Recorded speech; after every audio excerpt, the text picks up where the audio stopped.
Boa tarde. Hoje eu e meu grupo apresentaremos um trabalho relacionando a energia com os processos de biotecnologia.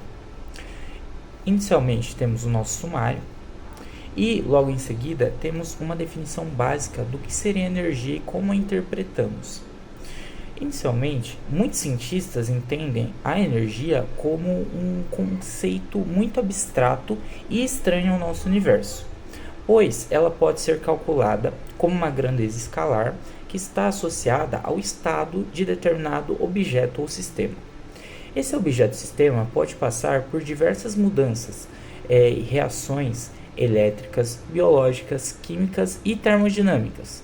E mesmo assim, após recalculado esse valor, ele manterá o mesmo, sendo isso a lei de conservação da energia que os corpos e objetos têm. Podemos transitar a energia, porém nunca inibi-la ou extingui-la. Inicialmente temos um exemplo de duas caixas, uma contendo 4 bolinhas e outra 2 bolinhas. Essas caixas sofrem uma interação, a qual faz com que uma bolinha passe para outra caixa. Isso representa a energia associada a um sistema. Nós podemos transferir energia de um sistema para o outro. Contudo, quando vamos calcular a energia total associada a eles, ela se mantém. Assim, podemos compreender inicialmente o que é energia e como ela transita. O primeiro tipo de energia do qual iremos falar é a energia cinética. Essa energia relaciona a massa e a velocidade de um objeto ou sistema, o qual tem uma agitação. Quanto maior for a velocidade ou a massa das partículas, maior será a energia cinética relacionada a ele. Temos que, quando um sistema sofre com um aumento de velocidade, sua energia cinética irá aumentar, e quando ele sofrer uma energia contrária, diminuindo sua velocidade, ela irá diminuir. E ela se manterá igual, a não ser que isso aconteça, que seja exercida uma força em relação a ele. Em seguida, já podemos falar que esse tipo de força exercida a um sistema, o qual transfere para outro sistema energia, é considerado o que chamamos de trabalho. Trabalho é uma força realizada em um objeto, sistema ou partícula, o qual altera a energia do mesmo. Isso transfere energia de um corpo para o outro. E sendo assim, o trabalho é a única forma que conhecemos de transferência de energia no mundo em que vivemos. Quando exercemos uma força sobre determinada distância, por exemplo, empurrando uma caixa, estamos transferindo energia para que essa caixa se movimente. E isso pode ser aplicado em diversas outras ocasiões, diversos outros sistemas. Outras energias, os quais são importantes comentarmos, são as energias potenciais. A energia potencial elástica está associada à energia que podemos transmitir através de um meio material, quando esse meio material sofre uma deformação elástica. Ela pode estar associada, como por exemplo, aos arcos e flechas. Os arcos têm linhas que, quando sofrem uma deformação, transmitem energia para as flechas que são lançadas à distância. Já no caso da energia potencial gravitacional, ela está associada à energia para causar o movimento causado pela aceleração da gravidade de um objeto, dependendo da altura. Quanto maior a altura, maior será a energia potencial gravitacional associada a esse objeto. Eu vou falar sobre energia termodinâmica, que é a área da física que estuda a relação entre calor, trabalho, temperatura e outras formas de energia. Elas são regidas por leis, que eu vou falar da Lei Zero da Termodinâmica, que consiste na troca de calor entre os corpos até atingir um equilíbrio térmico.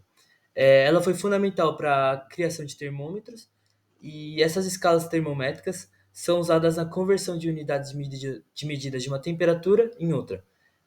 As mais estudadas são Celsius, Fahrenheit e Kelvin.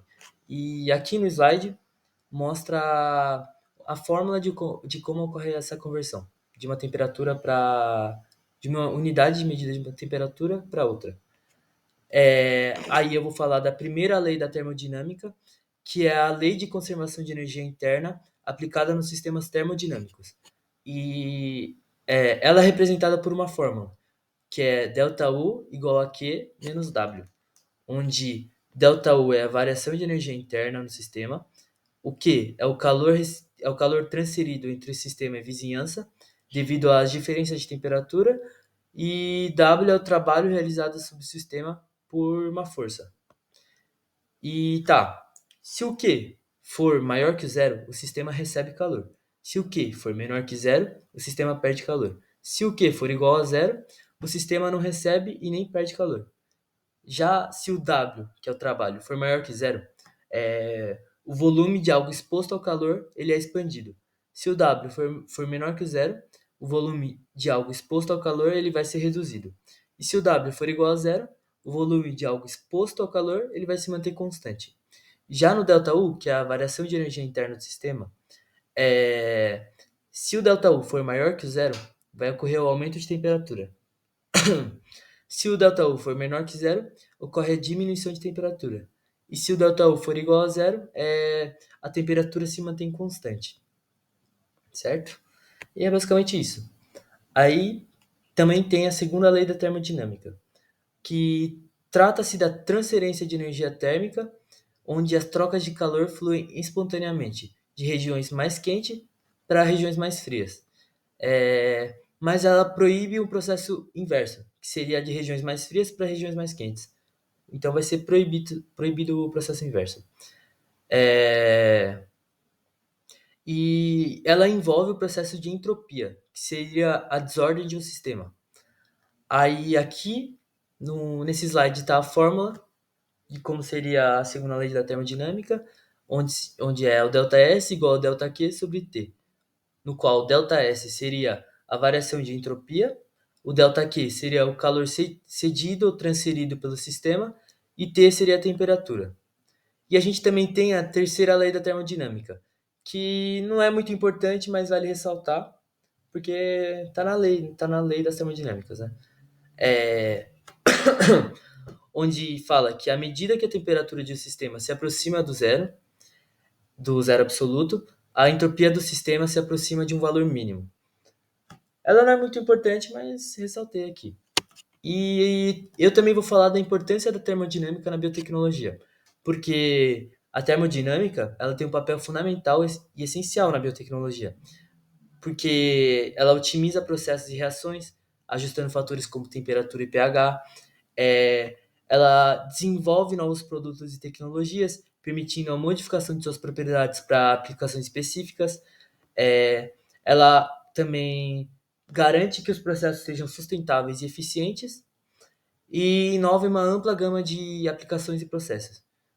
Ou seja, a maioria dos processos biotecnológicos utilizam da energia termodinâmica. Vou falar exemplos.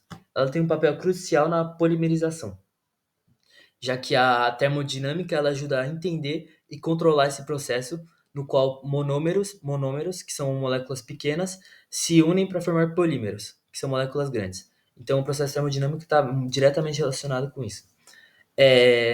Ela também tem na otimização de processos biotecnológicos, de vários processos biotecnológicos, né? Porque ela permite a análise de eficiência energética dos processos e vai reduzir o seu consumo, reduz o consumo de energia e os custos operacionais. Então é vantajoso.